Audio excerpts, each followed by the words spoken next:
होना तो ये चाहिए कि बाबा साहब की प्रतिमा का स्पेशल एक बिल लाया जाए जो हर कोर्ट न्यायालय में बाबा साहब अम्बेडकर की प्रतिमा हो। बेसिक चीज़ है।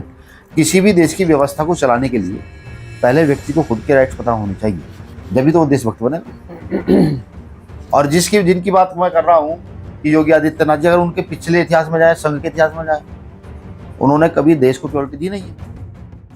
आजादी के बाद देश को दुनिया का सबसे सुंदर लोकतंत्र देने वाले बाबा साहब भीमराव अंबेडकर ने संविधान के माध्यम से लोहा न केवल मनवाया है, बल्कि उन्होंने दलित, पिछड़े, अछूते और उन लोगों को समानता का न केवल अधिकार दिया है, बल्कि बराबरी का अधिकार और आगे बढ़ने का अधिकार संविधान के माध्यम से दिया है। लेकिन आजाद भारत में वो तब जब उनकी प्रतिमा का विरोध किया जा रहा हो, तो कैसा महसूस होगा उस बाबा साहब की जिसने संविधान हम लोगों को सौंपा है। ऋणी हम लोग हैं, भारत का हर वासी उनका ऋणी है, लेकिन ग्वालियर के न्यायालय में उनकी प्रतिमा को लेकर विरोध दर्ज कराया जा रहा है। विरोध की आखिर वजह क्या हो सकती है कि बाबा साहब अंबेडकर साहब की प्रतिमा को विरोध, आजाद भारत में विरोध, इसकी वजह क्या हो सकती है? प्रतिमा लगाने के प्रयास क्या है? क्या प्रतिमा लगने के वहां पे राइट्स लिए गए हैं? पूरी कहानी क्या है, कहानी के सच जानने का प्रयास किया जाएगा। हमारे साथ में जेडी न्यूज के साथ में हाल फिलहाल में मौजूद हैं भीम आर्मी संगठन के राष्ट्रीय अध्यक्ष विनय रतन साहब जी। विनय रतन साहब, आपका जेडी न्यूज में बहुत बहुत स्वागत है। शुक्रिया। शुरुआत यहीं से करते हैं कि बाबा साहब का ऋणी तो हर वो व्यक्ति है जो संविधान के रास्ते पे चलता है, पूरा देश उनका ऋणी है, लेकिन बाबा साहब के आजाद भारत में प्रतिमा का विरोध हो जाना कहाँ तक सही है और इसकी पूरी कहानी क्या है, पर्दे के पीछे की सच्चाई क्या है? देखिए, बाबा साहब अम्बेडकर जो है भारत की नहीं, विश्व की सुप्रसिद्ध हस्ती है। आज के समय में बाबा साहब की आइडियोलॉजी पर बड़े पैमाने पर सामाजिक निर्माण का कार्य हो रहा है। बड़े पैमाने पर हर आदमी समता समानता चाहता है, हर आदमी आगे बढ़ना चाहता है, अच्छी शिक्षा, अच्छी चिकित्सा, हर चीज़ का व्यवस्था चाहता है। ये सब चीज़ें बाबा साहब अम्बेडकर की आइडियोलॉजी पर बेस हैं और उसी पर काम चल रहा है। मध्य प्रदेश के ग्वालियर में जो उच्च न्यायालय है, वहाँ पर डॉक्टर बाबा साहब अम्बेडकर की प्रतिमा लगानी थी। एक चीफ जस्टिस है, उन्होंने प्रतिमा लगाने के लिए आदेश भी किया। उच्च न्यायालय में प्रतिमा लगनी थी, लेकिन वहीं के कुछ मनवादी व्यवस्थित लोग, जिनको शायद बाबा साहब की आइडियोलॉजी जो आज परिवर्तन की राह पर बड़ी चल पड़ी है, जो सामाजिक परिवर्तन कर रही है, वो उनको पसंद नहीं है, तो उन्होंने बाबा साहब अम्बेडकर की प्रतिमा लगाने का विरोध किया। जबकि बाबा साहब अम्बेडकर की प्रतिमा संसद में है, बाबा साहब अम्बेडकर की प्रतिमा सुप्रीम कोर्ट में है। होना तो ये चाहिए कि बाबा साहब की प्रतिमा का स्पेशल एक बिल लाया जाए जो हर कोर्ट, हर न्यायालय में बाबा साहब अम्बेडकर की प्रतिमा हो। लेकिन वो लोग विरोध कर रहे हैं। विरोध भी मुझे समझ आ रहा है क्यों कर रहे हैं। वो चाहते हैं वहाँ की दंगा हो, और इसमें पूर्ण रूप से वहाँ की मौजूदा सरकार, उसके सीएम इन्वॉल्व हैं, जिससे कि वहाँ दंगा हो, और दंगा होने के बाद वो लोग निर्दोष लोगों के साथ अन्य अत्याचार कर सके। जैसे भी कुछ वहाँ भीम आर्मी के स्थानीय लोग वहाँ गए ये जानने के लिए भाई क्या चल रहा है। वो बेचारे सड़क पर धरने में बैठे थे, कुछ लोग आए, उन पर डंडा लाठीचार्ज कर दिया। पुलिस की मौजूदगी में सब कुछ हुआ। देखिए, ये बाबा साहब की प्रतिमा उच्च न्यायालय में ना लगने देना सिर्फ बाबा साहब अम्बेडकर का अपमान नहीं है, ये भारत के हर उस शोषित वंचित महिला का अपमान है जो बाबा साहब अम्बेडकर के संविधान से अधिकार पाए। ये डॉक्टर अम्बेडकर की आइडियोलॉजी का अपमान है। ये मौजूदा समय में चल रहे सामाजिक परिवर्तन का भी अपमान है। जो न्याय की प्रणाली पर आज देश व्यवस्थित हो रहा है, ये उसका अपमान है। या मैं ये कहूँ, ये हर भारतवासी का अपमान है। बाबा साहब अम्बेडकर की प्रतिमा का तो अपमान किया जा रहा है। भीम आर्मी से किसी भी कीमत पर बर्दाश्त नहीं करेगी। मैंने पहले भी कहा है कि हम कोर्ट का आदर करते हैं, न्यायालय का आदर करते हैं, हम पूरी ब्यूरोक्रेसी का आदर करते हैं। हम अभी शांत इसलिए हैं कि न्यायालय आदेश दे। सुप्रीम कोर्ट का भी हस्तक्षेप शायद इसमें हो गया है। सुप्रीम कोर्ट आदेश देकर के वहाँ प्रतिमा स्थापित कराए। ठीक, कुछ लोग वहाँ बैठ करके अंदर कोर्ट परिसर में बैठ करके भीम आर्मी को अनल कर रहे हैं कि भीम आर्मी आए, ये करे, वो करे, फलाना करे। मैं उनको बता दूं कि ये पढ़े लिखे लोग हैं, बेवकूफ़ लोग नहीं है, डॉक्टर अम्बेडकर के लोग हैं। मैं जानता हूँ आप ये चाहते हैं कि भीम आर्मी वहाँ घुसे आकर के और आप लोग इसको एक अलग मुद्दे में लेकर के जाएं। भीम आर्मी अगर चाहे तो एक दिन में आकर वहाँ डॉक्टर बाबा साहब अम्बेडकर की प्रतिमा स्थापित करा सकती है, ज़्यादा बड़ा काम नहीं है। 1 मिनट में जा करके वहाँ ग्वालियर उतरेंगे, 1 घंटे के अंदर उतरने के 1 घंटे के अंदर अंदर हम बाबा साहब अम्बेडकर की प्रतिमा ग्वालियर उच्च न्यायालय में लगाने का दम रखते हैं। लेकिन नहीं, न्यायालय ही इस चीज़ का जब न्यायालय की मामला चला गया है, न्यायालय इसकी उचित कार्रवाई करे। ठीक, अगर इसमें जातीय पक्ष होता है तो फिर हम लोग सड़क पर निकलने के लिए तैयार हैं। मिलिंद जी, आपने कहा कि मनुवादी विरोध कर रहे हैं बाबा साहब भीमराव अम्बेडकर की प्रतिमा का जो न्यायालय में लगनी है।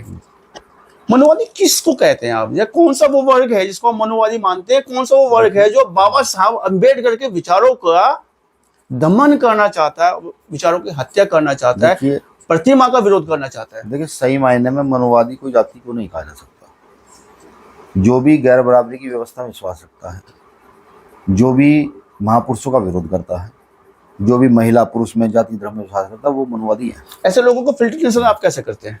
देखिए, सिंपल सी बात है, अधिकतर तो जातियों से किए जाते हैं। जैसे वहाँ जितना विरोध करने वाले लोग सारे ब्राह्मण हैं, सब ब्राह्मण जाति के लोग हैं।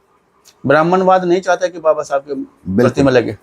उसका रीजन ये है कि जब बाबा साहब अम्बेडकर के द्वारा न्यायिक व्यवस्था स्थापित होगी, सामाजिक परिवर्तन शुरू होगा, तो वहाँ पर गैर बराबरी नहीं रहती, सब बराबरी का अधिकार पर आ जाते हैं। जैसे अगर मैं अपनी बात करूँ कि अब से अगर मैं 100 साल पहले पैदा हुआ होता तो शायद आज आप मेरे पास बैठ के इंटरव्यू ना ले रहे होते, मैंने इतने अच्छे कपड़े ना पहने होते, मुझे बोलने तक का अधिकार ना। ये तो संविधान ने दिया, बाबा साहब ने हाँ, अधिकार दिया है। बाबा साहब ने समानता का अधिकार दिया। 26 जनवरी 1950 को बाबा साहब अम्बेडकर इस देश में लागू करा कर गए, वही लोगों को हजम नहीं हो रहा। ठीक है, देखो, बाबा साहब अम्बेडकर को जाना जाएगा तो व्यवस्था भंग होगी। कौन सी व्यवस्था? आडंबर की व्यवस्था, गैर बराबरी की व्यवस्था, जाति की व्यवस्था, धर्म की व्यवस्था। बाबा साहब को जब समझा जाएगा तो मानवता स्टार्ट होगी। बाबा साहब को समझा जाएगा तो उन्नति विज्ञान की बात होगी। बाबा साहब को समझाएगा तो शिक्षा चिकित्सा की बात होगी। यही वो लोग चाहते नहीं।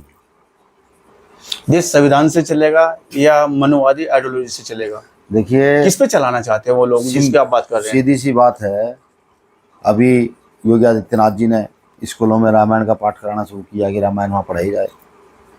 मैं ये कहता हूँ जो भारत के लिए सबसे अहम है, योगी आदित्यनाथ प्रधानमंत्री महोदय एनसीईआरटी की बुकों में संविधान लागू क्यों नहीं कराते? नहीं, रामायण से आपत्ति है आपको? देखिए, ये सेकुलर देश नहीं, रामायण से आपत्ति है आपको? मैंने ये कहा, ये सेकुलर देश है। मैंने रामायण पूरी पढ़ी है, ऐसा कोई ज़्यादा बड़ी बात नहीं है। नहीं पढ़ी है, लेकिन स्कूलों में लागू करना क्या आपत्ति है? क्या स्कूलों में सिर्फ एक ही धर्म के लोग पढ़ते हैं, एक ही जाति के लोग पढ़ते हैं? सभी के लिए होता है। स्कूल सभी के लिए होता है ना। तो वहाँ पर धर्म की व्यवस्था बिल्कुल किसी कीमत पर नहीं होनी चाहिए। वहाँ पर सिर्फ शैक्षणिक व्यवस्था होनी चाहिए। जब आप बच्चे को अच्छा पढ़ा लिखा कर बड़ा कर देंगे तो फिर वो रामायण भी पढ़ेगा, महाभारत भी पढ़ेगा, कुरान भी पढ़ेगा, बाइबल भी पढ़ेगा, वो गुरु ग्रंथ साहिब भी पढ़ेगा। मदरसों का देश है भारत में, मदरसे भी चलते हैं। मदरसे चलते हैं, मैं कम मना कर रहा हूँ। मदरसों में तो कुरान पढ़ी आती है, तमाम चीजें पढ़ी आती है। नहीं, ये हम ये कह रहे हैं कि गुरुकुलों में भी रामायण पढ़ी जाती है। हमें संविधान से आपत्ति नहीं, ये संविधान लागू किया जाए। गुरुकुल में तो शिक्षा में लाए, गुरुकुल में तो भी रामायण पढ़ी जाती होगी। देखिए, आज मदरसों में बेसिक शिक्षा लागू होगी, आपको जानकारी ना हो? नहीं है, मुझे आज हिंदी, इंग्लिश, मैथ सब चीजें पढ़ाई जा रही है। ठीक है, मैं ये कहता हूँ, अब ये बड़ा सवाल है ना, जिन प्राइमरी स्कूलों में गरीब शोषित वंचित वर्ग का बच्चा पढ़ रहा है, वहाँ आप अगर रामायण लागू करें तो आपको कल को वहाँ कुरान भी लागू करानी चाहिए, कल आपको वहाँ बाइबल भी लागू। धार्मिक शिक्षा ना हो, संविधान की शिक्षा दी जाए, आपका कहना ये है? देखिए, सबसे पहली मानवता है। जब आदमी मानवता ही नहीं सीखेगा, जब व्यक्ति अपने राइट्स ही नहीं सीखेगा, जब व्यक्ति अपने अधिकार नहीं प्राप्त करेगा कि उसके अधिकार क्या है, जानकारी कहाँ से मिलेगी उसे? बेसिक चीज है। किसी भी देश की व्यवस्था को चलाने के लिए पहले व्यक्ति को खुद के राइट्स पता होने चाहिए, जब भी तो वो देशभक्त बनेगा। और जिनकी बात मैं कर रहा हूँ कि योगी आदित्यनाथ जी, अगर उनके पिछले इतिहास में जाए, संघ के इतिहास में जाए, उन्होंने कभी देश को प्योरिटी दी नहीं है। देश की लड़ाई चल रही थी, सावरकर जो है अंग्रेजों से माफी मांग रहे थे। देश की लड़ाई चल रही थी, संघ के लोग कभी तिरंगा नहीं लगाते थे। देश की लड़ाई चल रही थी, वो अंग्रेज गुलामी कर रहे थे। ये मैंने कहा था, हिस्ट्री है, जाकर के देखिए। देखिए, मुझे ना तो रामायण से आपत्ति, ना कुरान से आपत्ति, ना बाइबल से आपत्ति, ना गुरु ग्रंथ साहिब से आपत्ति। सबके अपने धर्म में, सब अपने धर्म के अनुसार अपनी पूजा पद्धति, अपने धर्म को पढ़ते हैं, सबकी वो है। मैं भी मानता हूँ किसी न किसी धर्म को, तो मैं भी मानता हूँ ना। अगर कल मैं ये कहने लगूँ नहीं जी इस धर्म को विशेष यहाँ कीजिए, नहीं, ये सेकुलर देश है। यहाँ सबसे पहले पढ़ाया कोई चीज़ जानी चाहिए तो संविधान पढ़ाया जाना चाहिए, फिर महापुरुषों को इतिहास पढ़ाया जाना चाहिए। कर्तव्य, अधिकार और देश को प्रायोरिटी पे रखते बिल्कुल। हुए संविधान को पढ़ा जाना चाहिए, आप कैसा मांगे। लेकिन तैयारी क्या की जा रही है ग्वालियर में बाबा साहब की प्रतिमा को स्थापित किया जा सके, जिसका विरोध कर रहे हैं वहां पे मनुवादी, जिसको आप मनुवादी बता रहे हैं, जी। वो विरोध, उसकी तैयारी क्या कर रही है बीमारी में? देखिए, भीम आर्मी की अपनी मजबूत तैयारी है।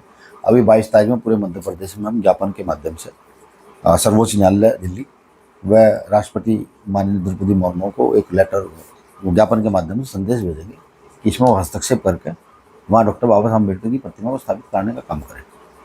लेकिन आपने तो आरोप लगाया मुख्यमंत्री के, वहां के मुख्यमंत्री भी नहीं चाहते कि वहां पे लगे, और आप मुख्यमंत्री किसी भी क्षेत्र के पालाकार हो सकते हैं, मालिक नहीं, ऑनर नहीं है। मुख्यमंत्री लोकतंत्र के तहत बैठते हैं। आज राजतंत्र वो नहीं है। व्यवस्था पर क्या वहां के जो मालिक नहीं? हाँ, वो सिर्फ व्यवस्था के लिए हम लोगों ने उनको बिठाया कि भाई आप यहाँ हैं, अब देखें हमारी शिक्षा, चिकित्सा और शांति बहाल करें, कानून व्यवस्था बहाल करें। क्या उनके ना चाहने से ना लग पाएगी जयपुर की? भाई वो उनका हस्तक्षेप है, तभी तो नहीं लग पा रही है। वो पीछे से बैठ करके, वैसे तो मोदी जी भी जो है ना, कहीं विदेश में जाते हैं, कहीं और जाते हैं, तो बाबा साहब का प्रेम दिखाते बाबा हैं। साहब को प्रेम करते हैं, ठीक है। गौतम बुद्ध का प्रेम करते हैं। 14 अप्रैल को बाबा साहब के चरणों में माला स्थापित करते हैं, लेकिन उनकी मूर्ति से बड़े परेशान वो लोग हैं। देखो, परेशानी होगी। अब मुख्यमंत्री के साथ साथ प्रधानमंत्री को भी उंगली उठा रहे हैं। मैं तो बिल्कुल क्लियर उठा रहा हूँ, बाबा साहब की प्रतिमा से परेशानी क्या है? वो भारत के बाहर के व्यक्ति हैं। बाबा साहब बैरिस्टर थे, खुद एडवोकेट थे, क्या परेशानी उनकी प्रतिमा से? संदेश क्या देना चाहेंगे आप चिड़ी न्यूज के माध्यम से उन लोगों को जो मनुवादी या उस सोच के चलते जो बाबा साहब की प्रतिमा नहीं लगने देना चाह रहे? संदेश क्या रहेगा भीम आर्मी के राष्ट्रीय अध्यक्ष विनय रतन जी का? मेरा संदेश उनके लिए एक ही है कि लोकतंत्र में जो है, लोकतंत्र प्रभावी होता है। आपने साथ डॉक्टर अम्बेडकर को नहीं पढ़ा तो पढ़ने का काम करें, और ये जिस प्रकार की भाषा का प्रयोग कर रहे हैं, उस प्रकार की भाषा आपको शोभा नहीं देती है। ठीक है। रही प्रतिमा लगने के बाद, डॉक्टर बाबा साहब अम्बेडकर की प्रतिमा वहीं लगेगी, आज नहीं तो कल लगेगी, लेकिन लगेगी वहीं। और आप लोगों को ठीक करना हमारे लिए ज़्यादा बड़ी बात नहीं है कि हम आपको ठीक नहीं कर सकते, लेकिन संविधान लोकतंत्र में आर्टिकल 19 में सबको अपनी बात करने का अधिकार देता है। लेकिन फिर भी आपकी भाषा मर्यादित हो तो ज़्यादा अच्छा है। वैसे मुझे आपसे उम्मीद भी नहीं कि आपकी भाषा मर्यादित रहेगी, क्योंकि दलित, शोषित, वंचितों का शोषण आपने बड़े पैमाने पर पिछले हज़ारों सालों से किया। अब ये करना चाहते हैं, अब ये होगा नहीं। हमें उबालने की कोशिश ना करें। अगर हम उबलेंगे तो वहाँ आकर के डॉक्टर बाबा साहब अम्बेडकर की प्रतिमा लगा देंगे और तुम सामने खड़े देखते रहोगे कि क्या हुआ। तो तुम्हारे साथ में राष्ट्रीय अध्यक्ष मध्य प्रदेश के सभी साथी व देश के सभी साथी इस पर शांति व्यवस्था भी बहाल रखें, क्योंकि वो चाहते हैं कि वहाँ दंगा हो और डॉक्टर अम्बेडकर की प्रतिमा ना लगे। तो सब लोग शांति व्यवस्था बहाल रखें करके बिल्कुल पूरे कानूनी दायरे में सुप्रीम कोर्ट तक भीम आर्मी को जाना पड़ा तो जाएंगे। ठीक। तो हमारे साथ में भीम आर्मी के राष्ट्रीय अध्यक्ष विनय रतन जी, और इनका कहना है हमें उबाले मत, उसी भाषा में जवाब दिया जाएगा। जब चाहेंगे बाबा साहब की प्रतिमा स्थापित कर देंगे ग्वालियर में आकर, और अपने साथियों से शांति की अपील कर रहे हैं। बाबा साहब किसी एक वर्ग के नहीं है, पूरे देश के हैं। संविधान लागू किया था, पूरे देश के लिए किया था। बाबा साहब सभी के सम्मान देना चाहिए, बाबा साहब को सम्मान योग्य है वो। तो ऐसे विरोधात्मक स्थिति न खड़ी की जाए बाबा साहब की प्रतिमा को लेकर। ऐसा इनका संदेश। से बात करने की, चर्चा करने का आपका बहुत बहुत धन्यवाद, बहुत बहुत शुक्रिया। धन्यवाद।